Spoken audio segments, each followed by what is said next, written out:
Venezuela and Colombia reopened their common border to enable cargo transport in the first step.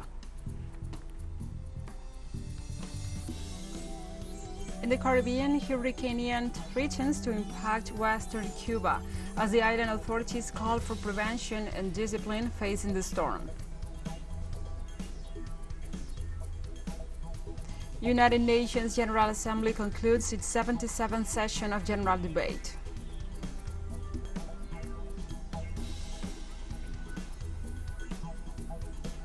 From the headquarters of TeleSUR English in Havana, Cuba, this is From the South. I'm your anchor, Gladys Quesada, and these are the news. Venezuela and Colombia reopened their common border this Monday to enable the passage of cargo transport in the first step. This event marks the resumption of diplomatic and commercial relations between the two countries. The Venezuelan president, Nicolás Maduro Moros, described this Monday as a historic and transcendental day for both countries regarding the reopening of the Colombian-Venezuelan border. The head of state pointed out that the two governments continue to confirm the total and absolute opening of the border between the two fraternal peoples. With the reopening of the border zone, it is expected that close to 3,000 direct and indirect jobs will be created in the area, in addition to the transport of inputs and raw materials from both nations.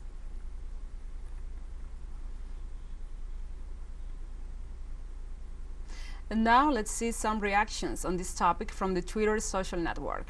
Nicolás Maduro Moros, president of Venezuela, expressed on his Twitter account that both countries are resuming relations and taking firm steps to advance in total and absolute opening of the border between the two brother countries, like Colombia and Venezuela. He also said that it was a historic and transcendental day.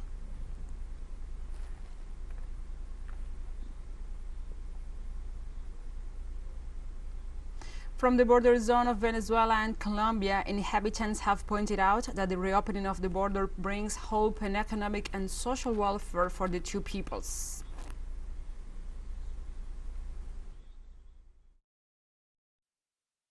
This is the best thing that can happen. It benefits all of us, both Venezuelans and Colombians. I think we've always been sister nations, and we need to work together for the well-being of us as people and as human beings.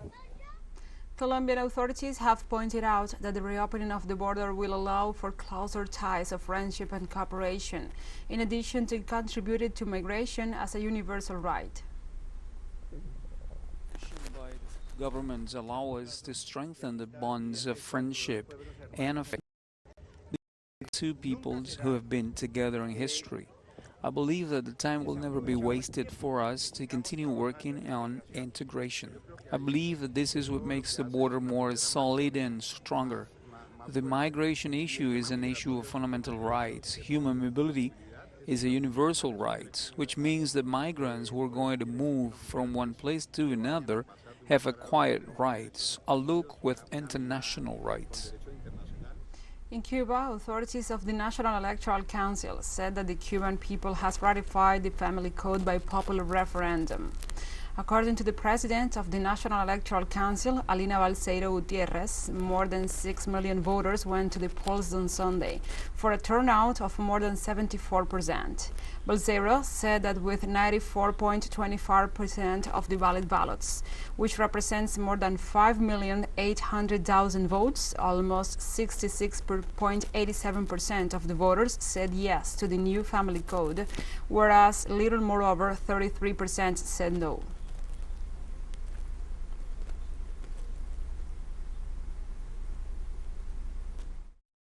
Can announce that the family code has been ratified by the people. The National Electoral Council has complied with its constitutional mandate of submitting the new family code to a popular referendum in accordance to the law, with transparency, reliability, and impartiality as stated in our Constitution and our electoral law.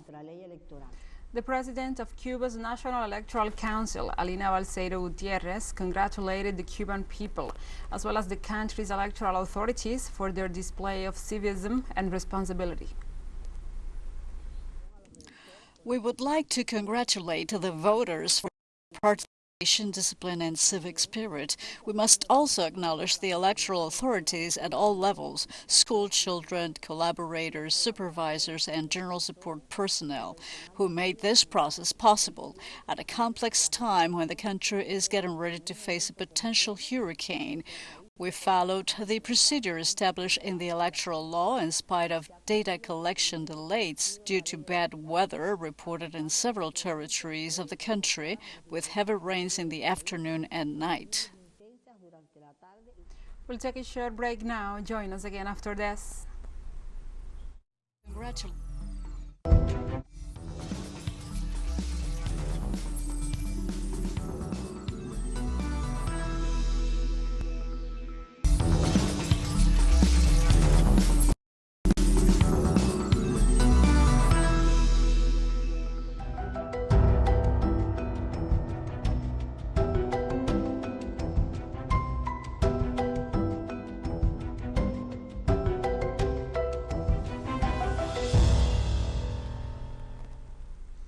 Welcome back to From the South. Tropical storm Ian became a hurricane on Monday and is expected to strengthen further rapidly. U.S. National Hurricane Center forecasts warned on significant wind and storm surge impacts over western Cuba. At 5 a.m. local time, the center of Hurricane Ian was located 380 kilometers south of Carapachi Bay in Isla de la Juventud and about 515 kilometers south of Cape San Antonio, the western end of Pinar del Rio.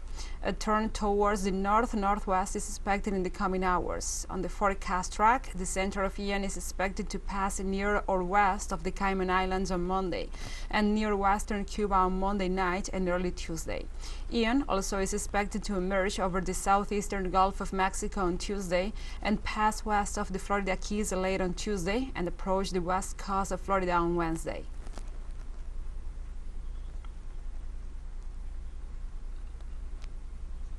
And the strongest typhoon to hit the Philippines this year left at least 6 people dead after heavy rain and strong winds hit the country. Typhoon Noru brought down trees, knocked out power, and flooded low-lying communities as it swept across Luzon on Monday. So far, there has been no reports of widespread severe damage to buildings from the storm, which hit the country as a super typhoon. Disaster officials 5 people suffered minor injuries and several others are missing. The Philippines is regularly hit by storms, with scientists warning they are becoming more powerful as the world gets warmer because of climate change.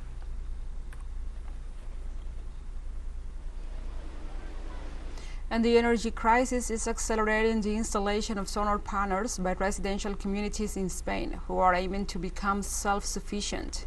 Recent legislation allowed energy communities to generate renewable power through collective installations. After years of weekly meetings, the residents of the Rosa Luxemburg housing development in Madrid took another step towards energy self-sufficiency and reliance and installing solar panels on the roofs. According to the government's Institute for Energy Saving and Diversification, in 2021, Spain installed 1.2 gigawatts worth of rooftop solar panels, and they expect to install another 2 gigawatts by the end of this year. On average, such installations have allowed homes to self-produce between 40 to 60% of the energy they consume. Now there are 102 more houses with solar panels. We're reaching 200 installations in only 2 years. This is important. Well, this is the process we have followed, the process of joining forces, of joining work, and of joining interests. We had what here at EcoCu we call solar phobia. We were afraid of the sun, of solar energy, and there was a lack of citizen action. Since the latest changes in legislation, we are experiencing a boom in self-consumption. In fact, the market is saturated until 2023, when we are scheduling our next installations because we do not have enough materials, components, nor installers and technicians. And the Russian President Vladimir Putin has condemned a school shooting at Udmurt Republic, where at least 15 people were killed, including 7 children. Putin also said that this is an act of terror and he his condolences to the victims' relatives. The shooting took place in the city of Izhevsk at school number 88, which is located near the city's main administration building. The shooter committed suicide as his body was found wearing a black T-shirt with Nazi symbols and a baklava. He has been identified as Artem Kazantev and his 30s, a local resident and former student of the school. The governor of the Udmurt Republic declared 3 days of mourning beginning this Monday.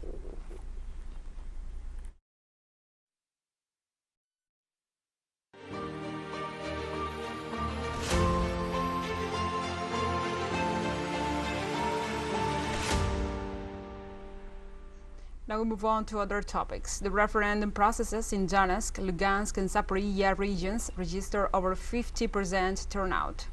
According to the data by the Central Election Commission of the self-proclaimed Republic of Lugansk, more than 1 million people participated, for a 76.09% turnout. In the Zaporizhia region, the number was 51.55%, whereas in Kherson, it was 48.91%. The chairman of the Republic of Donetsk, Election Chamber Alexander Kaufman, said 77.12% of voters went to the polls.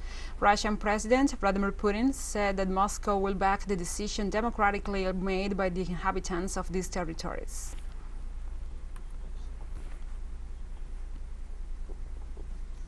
And we have news coming up after a final short break, so stay with us.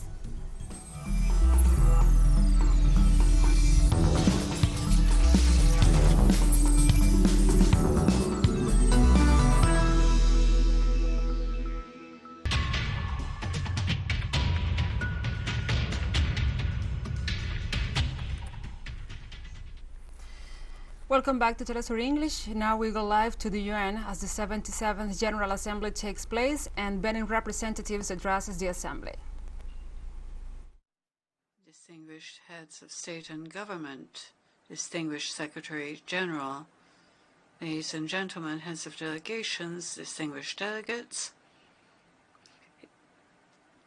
the privilege and the high honor falls to me on behalf of Mr. Baptiste Talon, President of the Republic of Benin, who is unfortunately unable to be here, to make the following statement. As I open this statement, I wish to address to you, President, my warm congratulations upon your successful election to the presidency of the 77th regular session of the General Assembly. I also wish to express my congratulations to your predecessor, His Excellency Abdallah Shahid, and his team for the remarkable work done with dedication and skill during his mandate, which deserves to be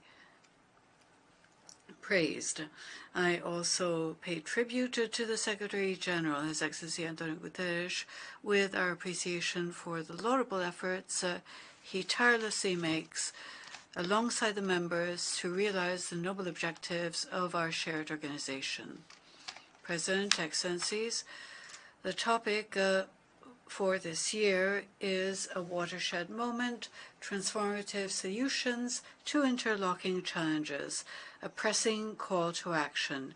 Indeed, the session is taking place in a difficult international context, marked by the combined outcome of the COVID-19 pandemic and the war in Ukraine, with their economic, political, and social impact on the whole world.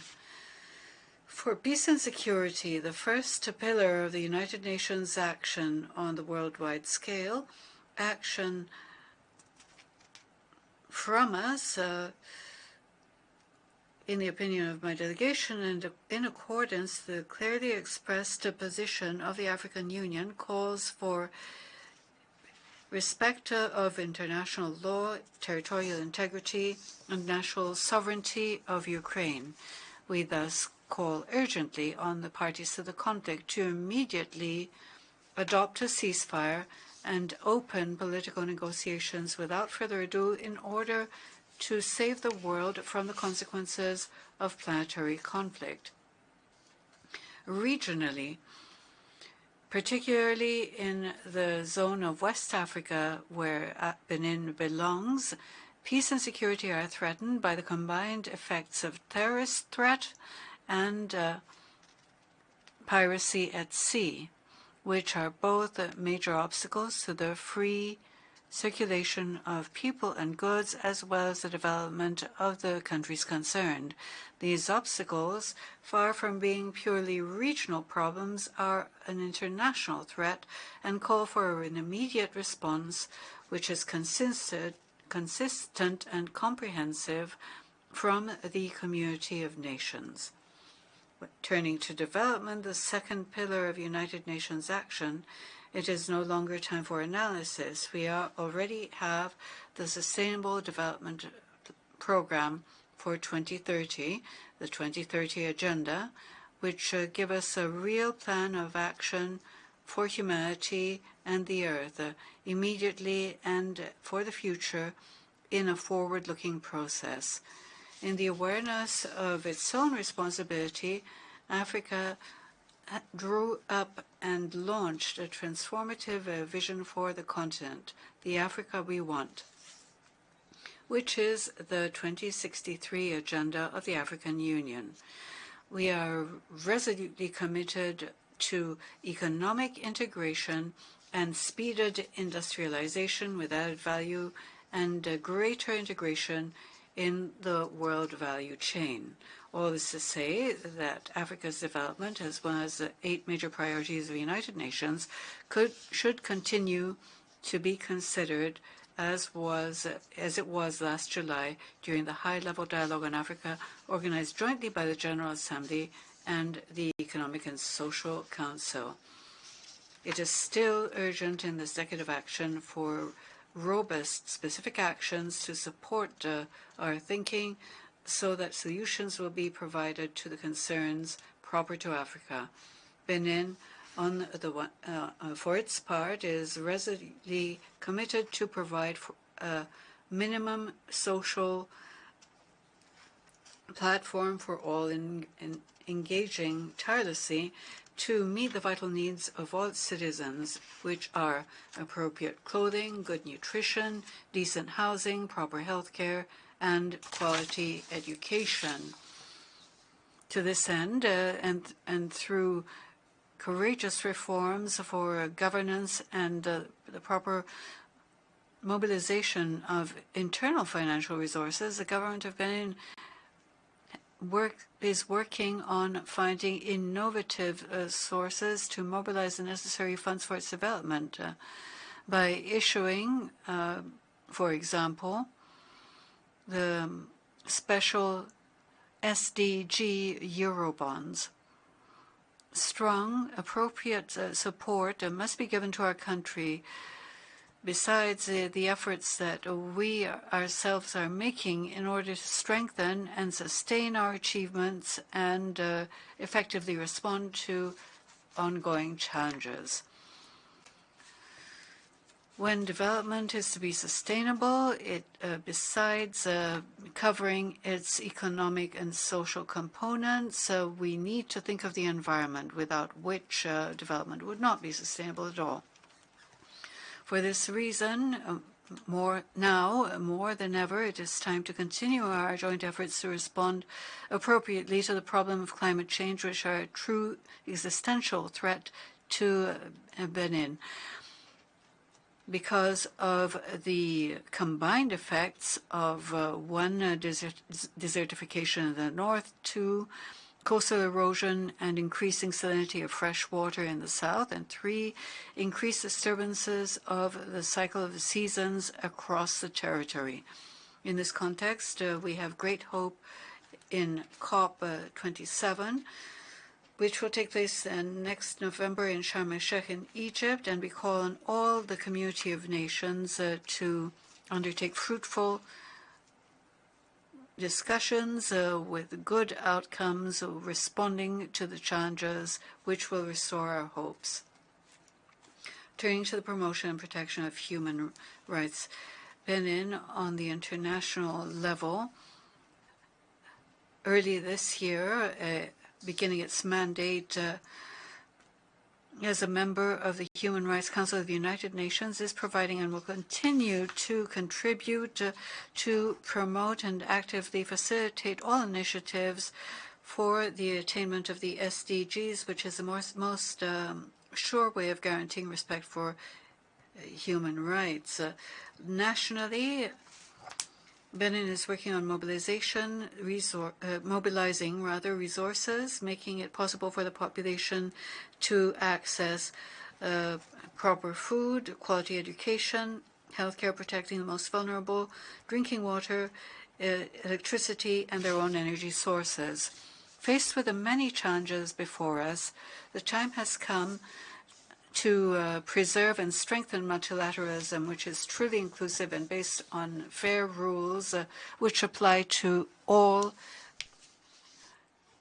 as the melting pot for thinking and actions to contribute viable global solutions. Benin provides full support to ongoing diplomatic initiatives within the United Nations to find peaceful, lasting, fair solutions to the issue of the creation of a viable Palestinian state with full international sovereignty and living in peaceful coexistence with the State of Israel. Efforts to find a permanent solution to the issue of the Western Sahara, making the most of the political process and its achievements, held under the auspices of the Secretary-General of the United Nations, which aims to find a compromise solution in the framework of the implementation of the relevant resolutions of the Security Council. The issue of the economic, commercial, and financial embargo on Cuba. On this front, Benin associates itself to the statements of the relevant summits of the Community of Latin American and Caribbean States, as well as the resolution of the 35th regular session of the African Union in February 2022 in Addis Ababa. We call for normalization of relations between Cuba and the United States. As the Secretary-General indicates in his report entitled Our Common Program, humanity throughout history has shown that it is able to produce great results when it acts as one. More than ever, it is an issue for humanity to make a choice between remaining passive and acquiescing to continued breakdown, or acting resolutely to build a better future. I'm persuaded we will hear the voice of reason. Today's topic, the session's topic, is aptly described as decisive. We are called on to find transformative solutions to interlocking challenges. This is only possible through multidimensional partnerships involving governments, multilateral organizations, the private sector, and civil society in a spirit of shared responsibility to take a robust action to comprehensively implement current agreements. With this call for responsible action, with faith in our ability to work together to respond to the challenges, I wish full success to the work of the 77th session of the General Assembly of the United Nations. My delegation is prepared to make every effort to follow up on our commitments and those of all members to achieve the SDGs by 2030. Long live multilateral cooperation, more robust, inclusive, and consistent to serve sustainable development. Thank you very much for your kind attention. The chair of the delegation of Benin. We were listening to the live statements of Benin representative. Diplomat referred to the conflict in Ukraine and how it has impacted the international situation already strained by COVID-19. He also referred to Africa's economic and political situation and how it needs comprehensive and locally propelled solutions. He also condemned the U.S. embargo on Cuba and praised the island role in the LATAM. He also called to improve multilateralism, cooperation, and non-intervention. The Benin diplomat called also for more action and social programs that include informal sectors and entrepreneurs. And like this, we have come to the end of this news brief. But please join us on our socials and find other stories in our website at telesurenglish.net. For TeleSUR English, I'm your anchor, Gladys Quesada. Thank you for watching.